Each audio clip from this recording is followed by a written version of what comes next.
여러분 안녕하십니까? 코로나19 통합 뉴스룸 시작합니다. 밤사이 기온이 뚝 떨어지면서 때이른 가을 한파가 몰려왔습니다. 내륙과 산지에선 아침 기온이 영하권을 기록했고 서울과 안동 등에서는 첫 얼음과 첫 서리가 관측됐습니다. 허슬지 기자입니다. 가을을 건너뛴 듯 갑자기 닥친 추위에 휴일인데도 야외 공원이 한산합니다. 패딩 점퍼를 꺼내 입고 옷깃도 연신 여며보지만 시린 바람이 계속 파고듭니다. 어제까지는 그래도 반팔도 입었는데 오늘은 반팔 갖고 안 될 것 같아서 너무 추워요. 겨울 같아요, 벌써. 오늘 서울의 아침 최저 기온은 1.3도, 파주가 영하 2도, 강원도 철원과 춘천도 영하권으로 대부분 지역에서 올가을 들어 가장 낮은 기온을 기록했습니다. 밤사이 지표면이 냉각되면서 서울과 일부 지역에서는 첫 얼음도 관측됐습니다. 서울의 첫 얼음은 지난해보다 7일, 평년보다는 17일이나 빨리 관측됐습니다. 북춘천과 안동에서는 첫 서리도 관측됐고 제주 한라산 고지대에서는 올가을 처음으로 상고대가 피어 겨울이 온 듯한 정취를 자아냈습니다. 전국 대부분 지역에 내려졌던 한파특보는 오전에 모두 해제됐지만 낮 최고 기온은 어제보다 훨씬 낮은 10에서 17도에 머물겠고 바람이 강하게 부는 곳도 많아 체감 온도는 더 낮을 것으로 예보됐습니다. 때이른 가을 추위는 일단 내일까지 이어지겠습니다. 기상청은 당분간 기온 변화가 심할 것으로 보인다며 건강관리에 주의해달라고 당부했습니다. KBS 뉴스 허솔지입니다. 오늘 0시 기준 코로나19 신규 확진자는 1,420명으로 집계됐습니다. 백신 2차 접종자는 하루 새 35만 명이 늘어 인구 대비 64.6%까지 올랐습니다. KBS 재난미디어센터 연결해서 자세한 소식 듣겠습니다. 네, 김덕훈 기자, 주말 영향으로 하루 새 200명 가까이 확진자가 줄었네요. 네, 오늘 신규 확진자 1,420명입니다. 9일 연속 2,000명대를 밑돌고 있습니다. 하루 전과 비교해서는 198명 확진자가 줄었고 일주일 전 같은 날과 비교해도 174명 적습니다. 지역 발생은 1,403명, 해외 유입 17명입니다. 위중증 환자는 하루 새 13명 줄었고 사망자는 16명 늘었습니다. 추석 연휴 뒤 3주간 월요일부터 일요일까지 일평균 확진자 수 한번 살펴보겠습니다. 2주 전 2,420명이었던 게 일주 전 1,919명까지 내렸고 그리고 최근 한 주 1,556명이 됐습니다. 2주 새 860명 넘게 일평균 확진자가 줄어든 겁니다. 이제야 추석 연휴 전과 비슷한 수준이 됐습니다. 개천절과 한글날 대체 공휴일 영향은 현재까지 크지 않은 것으로 보입니다. 다음은 지역별 현황입니다. 서울, 인천, 경기 모두 세 자릿수를 기록했습니다. 수도권 비율은 78.4%입니다. 광주, 대전, 세종 등 5개 권역에서 확진자가 아예 없거나 한 자릿수입니다. 최근 2주간 감염 경로도 한번 보겠습니다. 이 기간 2만 5천 명 정도가 확진이 됐는데요. 선행 확진자 접촉이나 집단 발생 등 감염 경로가 밝혀진 게 63.1%, 그리고 감염 경로를 모르는 여전히 조사 중인 경우가 35.9%입니다.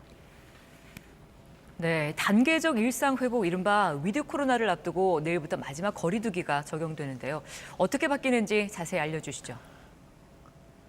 네, 방역당국은 며칠 전 이 마지막 거리두기를 확정을 했는데요. 기본적으로 수도권 4단계, 비수도권 3단계는 유지가 됩니다. 세부 내용만 바뀌게 되는데 표로 한번 정리를 해드리겠습니다. 내일부터 수도권에서도 오후 6시 이후 접종 완료자 4명을 포함해서 8명까지 모일 수 있게 됩니다. 3단계 지역은 접종 완료자 6명 포함 모두 10명까지 모일 수가 있습니다. 수도권은 독서실, 스터디 카페 등 기존 밤 10시에서 자정까지로 영업시간이 늘어나게 되는데요. 수능 시험을 눈앞에 둔 수험생 등의 상황을 고려한 조치입니다. 비수도권에서는 아예 식당과 카페 영업이 자정까지 가능해집니다. 기존에는 비수도권에서만 가능했던 야구 등 스포츠 경기 관람도 이제 수도권에서도 가능해집니다. 수도권, 비수도권 모두 접종 완료자로만 채울 때 실내 20%, 실외 30%까지 수용이 가능해진 겁니다. 수도권 종교시설도 99명 제한을 풀고 전체 수용 인원의 10%까지, 그리고 접종 완료자로만 채운다면 20%까지 허용하기로 했습니다. 비수도권은 전체 수용 인원의 20%, 접종 완료자만이면 30%까지가 가능합니다. 마지막으로 백신 접종 현황 한번 보겠습니다. 어제 하루 41만 7천 명 접종이 이뤄졌는데요. 대부분 2차 접종이었습니다.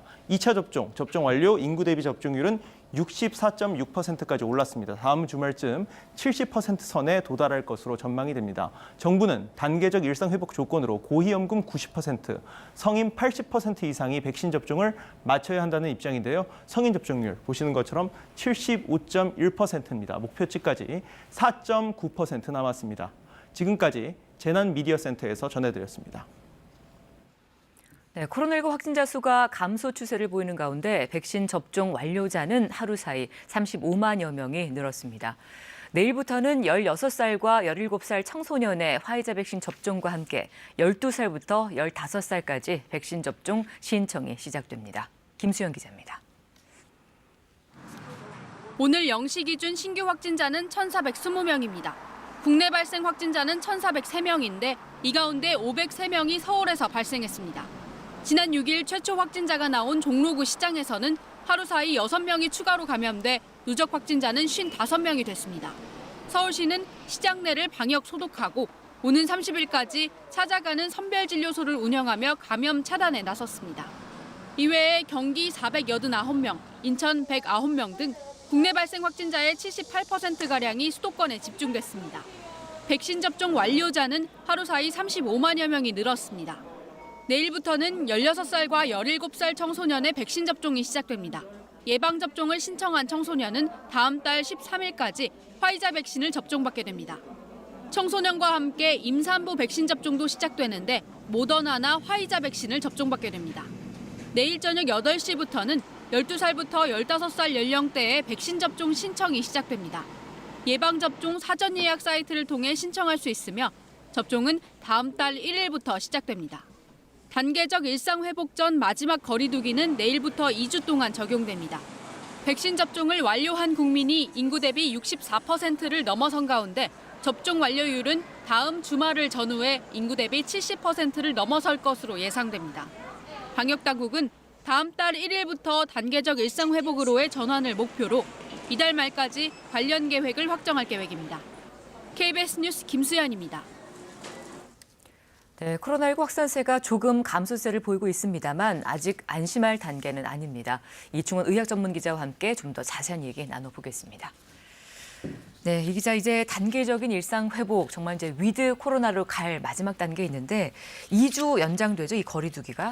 모임이 조금 완화되나요? 많이 완화되지는 않았죠. 방역 당국은 징검다리 기간이다 이렇게 표현을 했습니다. 단계적 일상 회복으로 가기 전에 좀 관찰을 할 필요가 있다라고 해서 4단계에서는 모임 인원이 8명까지 확대가 됐고 3단계는 10명까지 일단은 확대가 됐습니다. 네네. 비수도권에서는 카페나 음식점은 이제 자정까지 영업을 할 수 있고요. 수도권에서는 독서실과 스터디 카페가 또 자정까지 열 수가 있습니다. 결혼식은 모임 인원이 좀 많이 확대돼서 250명까지 모일 수가 있고요. 프로야구 등의 야외 경기가 다 무관중이었는데 수도권에서는 30%까지 접종 완료자에 한해서 입장할 수 있게 됐습니다. 네. 그렇다면 이번 거리두기가 2주 더 이제 연장이 되면 10월 31일까지인데 그러면 11월부터는 단계적인 일상 회복이 가능하다고 보는 거죠? 마지막 거리두기로 보고 있습니다. 2주간 마지막 거리두기를 하고 다만 2주 정도의 지금 확진자가 좀 줄고는 있습니다만 추이를 다시 보고 마지막 거리두기로 생각을 하고 있습니다. 이후에 이제 단계적 일상 회복이라는 것이 한꺼번에 푸는 게 아니고 접종 완료자의 인센티브를 좀 확대하는 방식으로 중심으로 서서히 풀어서 인원 영업 제한도 단계적으로 완화될 가능성이 상당히 높습니다. 네. 백신 접종 현황을 살펴보면 이런 추세라고 하면은 한 다음 주말 정도면 접종 완료가 한 70%에 도달할 것으로 보이는데 지금 상황은 어떻습니까? 일단 1차 접종이 78.7%인데 내일부터 이제 16세, 17세 청소년 접종이 다시 시작되니까 네. 빠르게 80%에 다가설 것으로 보입니다. 접종 완료가 현재 64.6%인데 말씀하신 대로 다음 주 금요일쯤 한 10월 22일경이면 네. 인구 대비 70%가 접종 완료를 할 것 같습니다. 항체 형성 기간이 2주 정도 되니까 11월 초면 인구의 70%가 방어력을 갖게 된다. 이렇게 얘기할 수 있겠습니다. 네. 청소년들이 이제 접종을 시작하고 내일부터 또 12세에서 15세 청소년은 내일 저녁 8시부터 예약을 신청하는 것이고요. 네, 또 그렇죠. 내일부터는 또 임산부 접종도 시작이 되죠. 같이 시작됩니다. 네. 이렇게 된다면 마스크는 좀 빨리 벗을 수 있을까요? 언제쯤 벗을 수 있을까요? 많은 분이 좀 궁금해하시는데 일단 방역 당국은 접종 완료 85%에 다다르게 되면 마스크도 벗고 실내에서도 벗고 네네. 또 뭐 영업 제한 집합 금지 없이 일상으로 돌아갈 수 있을 것이다 이렇게 얘기를 했습니다. 그런데 85%가 되려면 성인의 대부분이 맞아야 됩니다. 지금 속도대로 간다고 해도 내년 초에야 가능한 거니까 네. 그때의 마스크를 벗을 수 있다 그러면 조금 그렇잖아요. 그런데 이 야외 마스크 착용은 접종 완료자 중심으로 다시 풀어야 될 가능성도 있습니다. 왜냐하면 네. 우리가 일상으로 회복하는 신호를 보내야 될 것 같고요.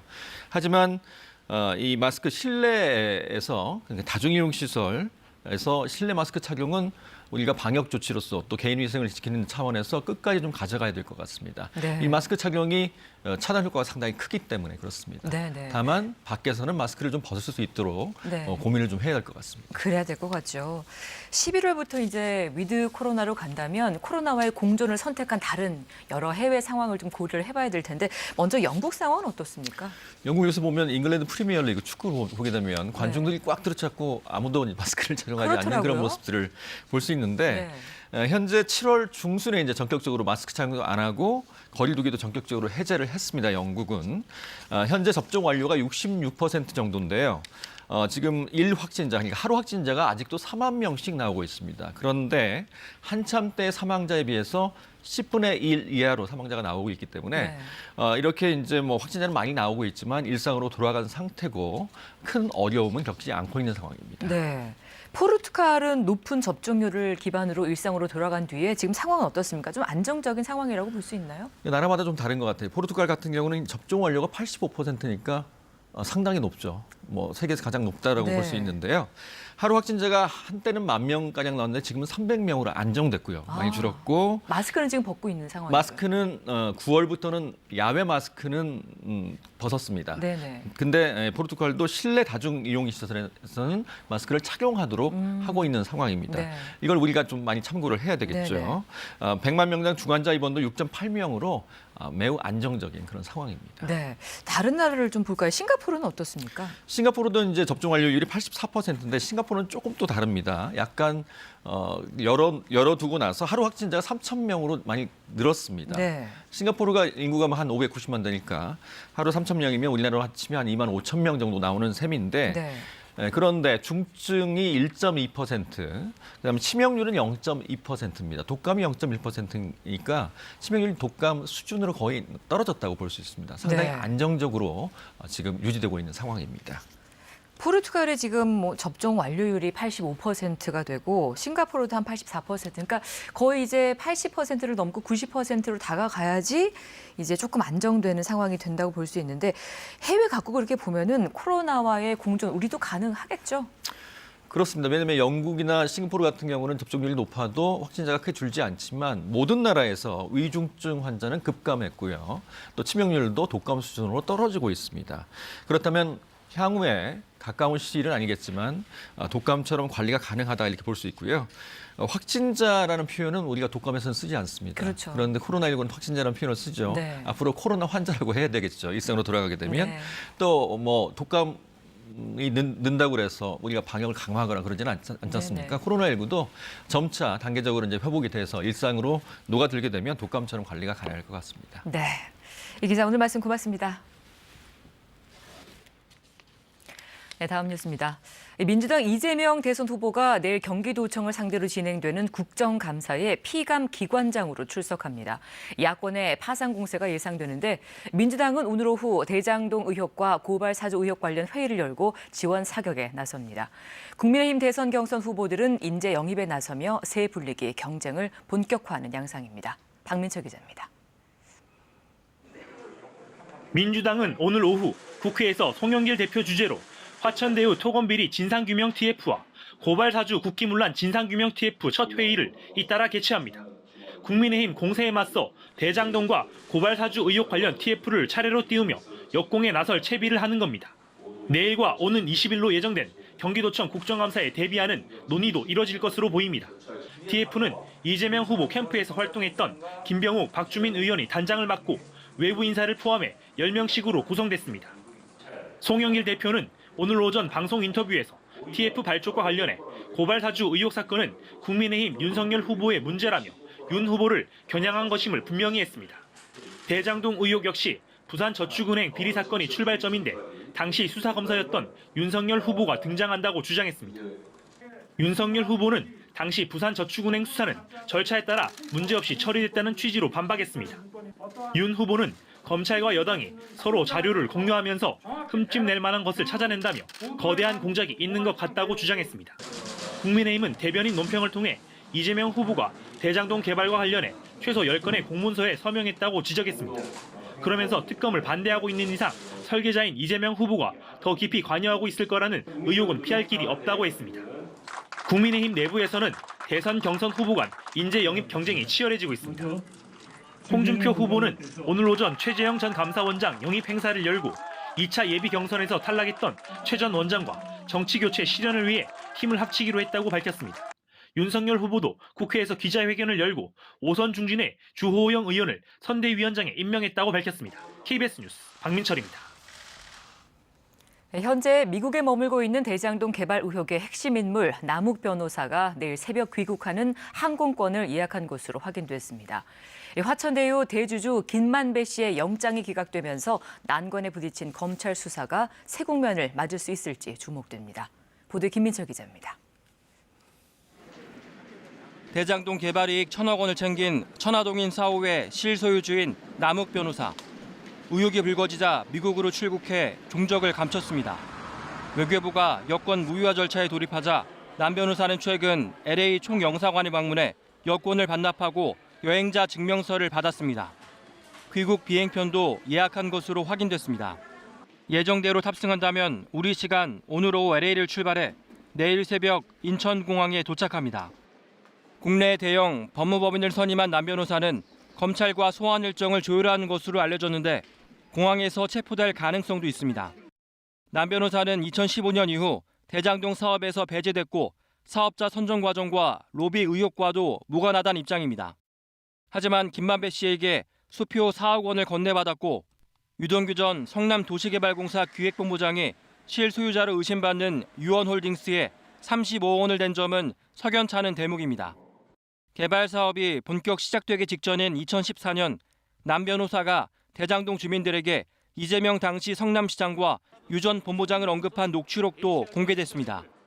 제가 듣기로는 재선되는 공사 사장 얘기가 있다고 저는 이제 그렇게 들었는데 이재명 시장이 되고 유동규 본부장이 사장이 되면 성남시청에서 인허가 관련 서류 등을 압수한 검찰은 개발 추진 당시 의사결정 과정 등을 자세히 들여다보고 있는 것으로 알려졌습니다. 검찰은 유 전 본부장을 다시 불러 조사하는 등 보강 수사를 최대한 진행한 뒤 김 씨를 다시 소환해 영장 재청구 여부를 결정한다는 방침입니다. KBS 뉴스 김민철입니다.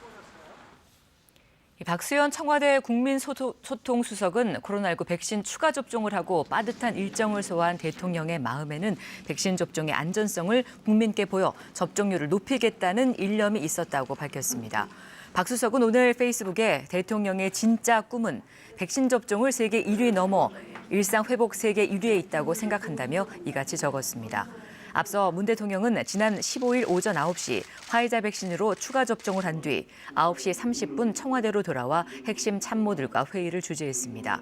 박 수석은 또 문 대통령이 회의에서 특성화고 재학 중이던 고 홍정훈 군이 현장 실습 도중 숨진 데 대해 사고가 난다고 현장 실습을 폐지하는 것은 올바른 방법이 아니며 노동법을 적용하지는 못하더라도 산업안전법규는 준수되도록 살피고 안전에 미흡한 부분이 있다면 빠르게 대책을 세워달라고 당부했다고 전했습니다. 노규덕 외교부 한반도 평화교섭본부장이 북한과 인도적 분야 협력 사업과 관련한 한미 간 논의가 마무리 단계라고 밝혔습니다. 북핵 수석 대표 간 협의를 위해 미국을 찾은 노규덕 본부장은 워싱턴 댈러스 공항에서 기자들과 만나 대북 대화 진전을 위한 방안과 관련한 질문에 여러 가지 창의적인 방안들과 다양한 방안들이 논의되고 있다며 이같이 답했습니다. 노 본부장은 동시에 종전 선언 문제도 현재 중요한 대화 재개의 계기가 될 수 있다고 밝혔습니다. 그러면서 그동안 한미 간에는 종전선언을 포함해 신뢰 구축 조치, 북한과 대화를 재개할 방안 등에 대한 협의가 있었다며 이번 방미 과정에선 좀 더 실무적인 차원의 본격 협의가 있을 것으로 기대한다고 덧붙였습니다. 한미일 3국의 정보수장이 조만간 서울에서 만날 것으로 알려졌습니다. 정부 소식통에 따르면 박지원 국가정보원장과 에브릴 헤인스 미 국가정보국 국장, 다키자와 히로아키 일본 내각정보관은 이번 주 초 서울에서 비공개 회동을 할 예정입니다. 한미일 정보기관장의 회동은 지난 5월 일본 도쿄에서 만난 이후 5달 만이고 일본 기시다 내각 출범 이후로는 처음입니다. 이번 회동에서 한미일 3국은 북한의 잇따른 미사일 시험 발사를 비롯한 최근 한반도 정세에 대한 평가를 공유하는 등 북한 문제를 집중적으로 논의할 것으로 예상됩니다. 헤인스 미 국가정보국 국장은 오늘 방한해 내일은 용산 기지를 찾을 것으로 알려졌습니다. 취임 한 달도 안 된 일본 기시다 총리가 오늘 태평양 전쟁 A급 전범들이 합사된 야스쿠니 신사에 처음으로 공물을 바쳤습니다. 직접 참배는 피했지만 재임 중 공물을 복납했던 아베와 스가 전 총리 뒤를 따르는 것으로 보입니다. 도쿄 지종익 특파원입니다. 기시다 후미오 일본 총리가 야스쿠니 신사에 공물을 복납했습니다. 지난 4일 총리 취임 후 야스쿠니 신사의 가을철 제사에 맞춰 공물을 바친 겁니다. 기시다 총리는 과거 야스쿠니 신사에 참배를 한 적도 공물을 헌납한 적도 없었던 것으로 알려졌습니다. 하지만 총리 취임 후 재임 기간 봄, 가을 제사 때 공물을 복납했던 아베 신조 전 총리와 스가 요시히데 전 총리의 뒤를 따르는 겁니다. 아베 전 총리는 지난 14일에도 야스쿠니 신사를 직접 참배했습니다. 동일본 대지진 피해 지역을 방문 중인 기시다 총리는 이번 가을철 제사 기간 야스쿠니 신사를 직접 참배하지는 않을 것으로 전해졌습니다.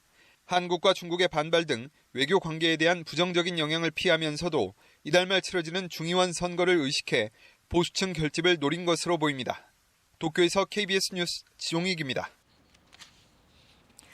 병역을 기피할 목적으로 국적을 포기한 게 확실하지 않다면 국적 회복 신청을 받아줘야 한다는 1심 법원 판단이 나왔습니다. 서울행정법원 행정산부는 30대 남성 A씨가 법무부 장관을 상대로 낸 국적 회복 불허가 처분 취소 소송에서 해당 처분을 취소하라며 원고 승소로 판결했습니다. 재판부는 국적 회복 신청자에게 병역 기피 목적으로 국적을 상실했다는 이유를 들어 허가해주지 않으려면 국적 상실의 시기나 정황 등을 고려해 병역 기피 목적이 있었다고 강하게 의심할 만한 사정이 있어야 한다고 전제하면서 A씨에게 그렇게 의심할 만한 사정은 보이지 않는다고 밝혔습니다. 미국에서 태어난 A씨는 한국과 미국 국적을 모두 갖고 있다가 17살 때 미국 국적을 선택해 대한민국 국적을 상실했지만 이후 지난해 국적 회복 허가 신청을 냈고 법무부는 A씨가 병역을 기피할 목적으로 대한민국 국적을 상실했다며 불허가 결정을 내렸습니다. 전남 여수에서 현장 실습을 하다 숨진 고교생 고 홍정훈 군의 추모식이 어제 서울시청 광장에서 열렸습니다. 그동안 홍 군이 숨진 현장을 촛불을 들고 지켰던 특성화고 학생들이 참석해 억울한 죽음의 진상을 밝혀달라고 호소했습니다. 보도에 정세배 기자입니다. 교복을 입은 학생들이 휴일 광장에 모여 촛불을 밝혔습니다. 지난 6일 여수의 한 요트장에서 현장 실습을 하다 숨진 18살 고 홍정훈 군을 추모하는 학생들입니다. 안타까운 사고로 이제는 어디를 가도 찾을 수 없는, 보고 싶어도 볼 수 없는 친구가 되어버렸습니다. 전국 곳곳 특성화고 학생들이 각지에서 일주일 넘게 홍 군의 억울한 죽음을 알려오다 한자리에 모였습니다. 홍 군 사망 책임이 누구에게 있는지 명확히 밝히고 재발 방지책을 마련할 것을 요구했습니다. 안전한 실습 보장하라! 보장하라! 홍 군은 바다에 잠수한 채 요트 바닥 따개비를 떼어내다 무거운 납이 달린 벨트를 풀지 못해 숨졌습니다. 고객 응대 업무를 맡기로 한 홍 군에게 시키면 안 되는 작업이었습니다. 반드시 있어야 할 안전관리자마저 없었고 2인 1조로 잠수한다는 원칙도 어겼습니다. 해경은 업체 대표를 업무상 과실치사 혐의로 수사하고 있습니다. 교육부는 뒤늦게 현장 실습제도 전반을 살펴보겠다며 나섰습니다. 2017년 고 이민호군 사고 이후 또다시 현장 실습생 사망 사건이 발생하면서 고교생 현장 실습제도 전면 재검토 요구가 제기되고 있습니다. 유족들은 해경과 검찰에 책임자 엄벌을 촉구하는 진정서를 냈습니다. KBS 뉴스 정세배입니다. 주요 시중은행의 대출금리가 한 달 반 사이 0.5%포인트 가까이 오르는 등 금리 상승세가 계속되고 있습니다. 금융권 집계 결과 KB국민, 신한, 하나, 우리은행이 다음 주 적용할 신규 코픽스 연동주택담보대출 변동금리는 3.03에서 4.67% 수준입니다. 이는 8월 말과 비교해서 상단이 0.48%포인트 높아진 것입니다. 이 같은 대출금리 상승은 한국은행 기준금리 인상 등의 영향으로 코픽스를 비롯한 지표금리가 뛰는 데다 금융당국의 대출 규제 압박에 은행이 스스로 우대금리를 깎거나 가산금리를 올려잡고 있기 때문입니다. 당분간 정부와 은행의 가계대출 조이기 기조가 유지되고 기준금리도 11월 한 차례 더 인상될 가능성이 있기 때문에 그동안 주식이나 부동산 구매 등을 위해 대출했거나 앞으로 대출이 필요한 사람들의 부담도 더 커질 전망입니다. 학창 시절 폭력 가해 논란에 휩싸인 여자 배구 이재영, 이다영 부부 자매가 그리스 리그에 합류하기 위해 어제 그리스로 출국했습니다. 학폭 논란 속에 올해 초 흥국생명에서 사실상 방출된 이재영, 이다영 자매는 해외 리그 진출을 추진해 왔습니다. 이재영, 이다영은 현재 도착해 팀 훈련에 합류한 뒤 그리스 리그 데뷔 시점을 조율할 계획으로 알려졌습니다. 날씨가 일주일 만에 급변했습니다. 10월 초 남부지방에서는 이 10월 최고 기온을 기록할 정도로 늦더위가 기승을 부렸는데 일주일 만에 찬 공기가 전국을 얼어붙게 만들었습니다. 오늘 아침 북서쪽에서 찬 공기가 내려오면서 기온이 뚝 떨어졌습니다. 서울의 경우 아침 기온이 1.3도, 대관령은 영하 5도까지 떨어졌고요. 일부 내륙 지역에서는 얼음이 관측되기도 했습니다. 한낮에도 기온은 크게 오르지 못하겠습니다. 대부분 10도 안팎에 머무르겠고요. 이맘때 기온과 비교하면 8, 9도가량 낮겠습니다. 이번 주 내내 평년 기온을 밑돌면서 쌀쌀한 날씨가 계속될 것으로 보입니다. 지금 이 찬 공기가 구름을 모두 밀어냈습니다. 쾌청한 하늘이 드러나 있는데요. 다만 바람이 강하게 불고 있습니다. 현재 제주도와 흑산도, 홍도에는 강풍특보가 발효 중인 가운데 강풍이 계속되겠습니다. 주변의 시설물 점검 잘 하셔야겠습니다. 오늘 고기압의 영향권에서 하늘은 대체로 맑겠습니다. 오늘 낮 최고 기온은 서울이 11도, 청주 12도, 광주 13도, 대구는 14도까지 내려가면서 어제보다 낮겠고 바람이 강하게 불어서 체감 온도는 이보다 더 낮겠습니다. 지금 대부분 해상에는 풍랑특보가 발효 중인 가운데 물결이 4, 5m로 거세게 일겠습니다. 내일 수도권 지역을 시작으로 화요일 전국에 비가 오겠습니다. 날씨였습니다. 네, 코로나19 통합 뉴스룸 마치겠습니다. 함께해 주신 여러분 고맙습니다.